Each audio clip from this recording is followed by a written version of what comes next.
ದಕ್ಷಿಣ ಕನ್ನಡ ಜಿಲ್ಲಾ ಕಾನೂನು ಸೇವೆಗಳ ಪ್ರಾಧಿಕಾರ, ದಕ್ಷಿಣ ಕನ್ನಡ ಜಿಲ್ಲಾಡಳಿತ, ಜಿಲ್ಲಾ ಪಂಚಾಯತ್, ಭಾರತೀಯ ರೆಡ್ ಕ್ರಾಸ್ ಸಂಸ್ಥೆ, ಜಿಲ್ಲಾ ತಂಬಾಕು ನಿಯಂತ್ರಣ ಘಟಕ, ಶ್ರೀ ಕ್ಷೇತ್ರ ಧರ್ಮಸ್ಥಳ ಗ್ರಾಮಾಭಿವೃದ್ಧಿ ಯೋಜನೆ ಮಂಗಳೂರು ಇವುಗಳ ಸಂಯುಕ್ತಾಶ್ರಯದಲ್ಲಿ ವಿಶ್ವ ತಂಬಾಕು ರಹಿತ ದಿನಾಚರಣೆಯು ಮಂಗಳೂರಿನ ಪುರಭವನದಲ್ಲಿ ನಡೆಯಿತು.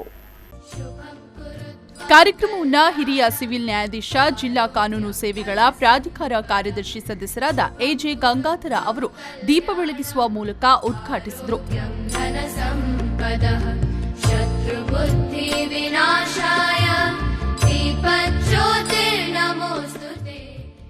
ಬಳಿಕ don't let tobacco take your breath away ಎನ್ನುವ ಕೋಟಾ 2003 ಕಾಯ್ದೆಯ ಉನ್ನತ ಅನುಷ್ಠಾನದ ಘೋಷಣೆಯನ್ನ ಬಿಡುಗಡೆಗೊಳಿಸಿ ಮಾತನಾಡಿದ ಅವರು, ರಾಜ್ಯದ ಗಡಿಗಳನ್ನ ದೇಶದ ಗಡಿರೇಖೆ ಮೀರಿ ವಿಶ್ವದೆಲ್ಲೆಡೆ ಅರಿವು ಮೂಡಿಸುವ ಜಾಗೃತಿ ಈ ತಂಬಾಕು ರಹಿತ ದಿನಾಚರಣೆ ಅಗತ್ಯವಾಗಿದೆ.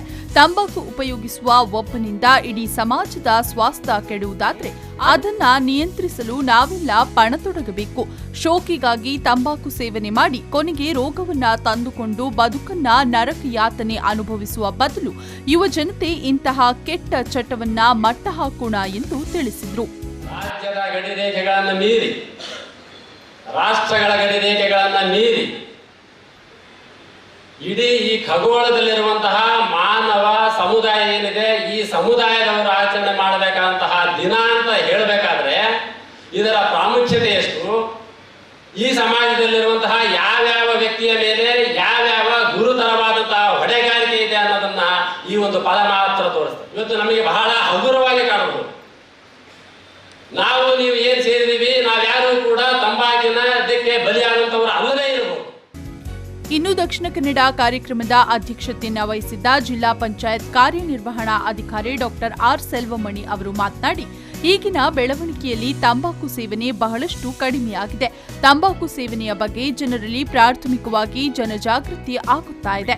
ಶಾಲಾ ಕಾಲೇಜಿನಲ್ಲಿ ಇದರ ಅರಿವು ಇನ್ನೂ ಹೆಚ್ಚಿಸಬೇಕು. ನಮ್ಮ ದೇಶದಲ್ಲಿ ತಂಬಾಕು ಕೃಷಿಯನ್ನ, ಉದ್ದಿಮೆಯನ್ನ ಉತ್ತೇಜಿಸಲು ಸಹಕಾರ ನೀಡ್ತಾ ಇಲ್ಲ. ಕ್ರಮೇಣ ಇದರ ಉತ್ಪಾದನೆ ಕಡಿಮೆ ಆಗುತ್ತದೆ ಎಂಬುದಾಗಿ ತಿಳಿಸಿದ್ರು. ಸ್ಮೋಕ್ ಮಾಡ್ತಾ ಇದ್ದಾರೆ ಅಂತ ಈಗ ಜನರು ಹೇಳ್ತಾ ಇದ್ದಾರೆ. ನೀವು ಇಲ್ಲಿ ಸ್ಮೋಕ್ ಮಾಡಬಾರ್ದು, ಇಲ್ಲಿ ಗರ್ಲ್ಸ್ ಇದ್ದಾರೆ, ಲೇಡೀಸ್ ಇದ್ದಾರೆ ಅಥವಾ ಮಕ್ಕಳಿದ್ದಾರೆ, ನೀವು ಸ್ಮೋಕ್ ಮಾಡಬಾರ್ದ ಅಂತ ಒಂದು ಅವೇರ್ನೆಸ್ ಬಂದಿದೆ. ಸೊ ಈಗ ಜನರೇ ಹೇಳಕ್ ಶುರು ಮಾಡಿದ್ದಾರೆ.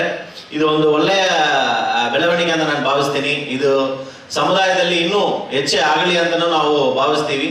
ಮತ್ತೆ ಇವತ್ತಿನ ನಮ್ಮ ರಿಪೋರ್ಟ್ ಕೂಡ ಕೊಟ್ಟಿದ್ದಾರೆ. ಅದು ಬರೀ ಸ್ಯಾಂಪಲ್ ಸರ್ವೆ ಅಂತ ನಾನು ಭಾವಿಸ್ತೀನಿ. ಸ್ಯಾಂಪಲ್ ಸರ್ವೆಯಲ್ಲಿ ಕೂಡ ಒಂದು ಮಟ್ಟಕ್ಕೆ ನಾವು ಸ್ಕೂಲ್ಗಳಲ್ಲಿ, ಕಾಲೇಜುಗಳಲ್ಲಿ ಒಂದು ಸಿಗರೆಟ್ ಅಥವಾ ತಂಬಾಕಲ್ಲಿ.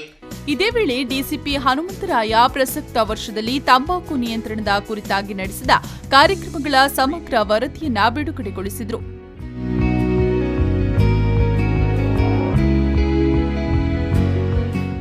ನಂತರ ಕೊಟ್ಪಾ ಕಾಯ್ದೆಯಡಿಯಲ್ಲಿ ಅತಿ ಹೆಚ್ಚು ಪ್ರಕರಣ ದಾಖಲಿಸಿದ ದಕ್ಷಿಣ ಕನ್ನಡ ಜಿಲ್ಲೆಯ ವಿವಿಧ ಪೊಲೀಸ್ ಠಾಣೆಯ ಠಾಣಾಧಿಕಾರಿಗಳನ್ನು ಅಭಿನಂದಿಸಲಾಯಿತು.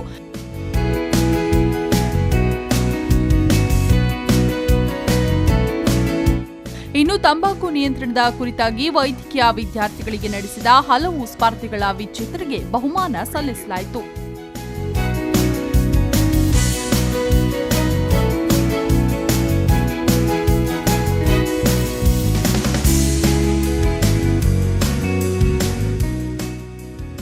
ಈ ಸಂದರ್ಭದಲ್ಲಿ ರೆಡ್ ಕ್ರಾಸ್ ಸಂಸ್ಥೆಯ ಜಿಲ್ಲಾಧ್ಯಕ್ಷರಾದ ಶಾಂತರಾಮ ಶೆಟ್ಟಿ, ದಕ್ಷಿಣ ಕನ್ನಡ ಜಿಲ್ಲಾ ಆರೋಗ್ಯಾಧಿಕಾರಿ ರಾಮಕೃಷ್ಣ ರಾವ್, ಜಿಲ್ಲಾ ವೆನ್ಲಾಕ್ ಆಸ್ಪತ್ರೆಯ ಮುಖ್ಯ ವೈದ್ಯಾಧಿಕಾರಿ doctor Rajeshwari Devi, Manipal college of dental ಸೈನ್ಸ್ನ ಡೀನ್ ಡಾಕ್ಟರ್ ದಿಲೀಪ್ ನಾಯಕ್, ದಕ್ಷಿಣ ಕನ್ನಡ ಜಿಲ್ಲಾ ಆರೋಗ್ಯ ಮತ್ತು ಕುಟುಂಬ ಕಲ್ಯಾಣ ಅಧಿಕಾರಿ ಡಾಕ್ಟರ್ ಎಂ ರಾಮಕೃಷ್ಣ ರಾವ್, ಅಖಿಲ ಭಾರತ ಜನಜಾಗೃತಿ ವೇದಿಕೆಯ ಅಧ್ಯಕ್ಷರಾದ ಮಹಾಬಲ ಚೌಟ, ಭಾರತೀಯ ರೆಡ್ ಕ್ರಾಸ್ ಸಂಸ್ಥೆಯ ಕಾರ್ಯದರ್ಶಿ ಪ್ರಭಾಕರ್ ಶರ್ಮಾ ಕೆಎಎಸ್ ಹಾಗೂ ಮತ್ತಿತರ ಗಣ್ಯರು ಉಪಸ್ಥಿತರಿದ್ದರು.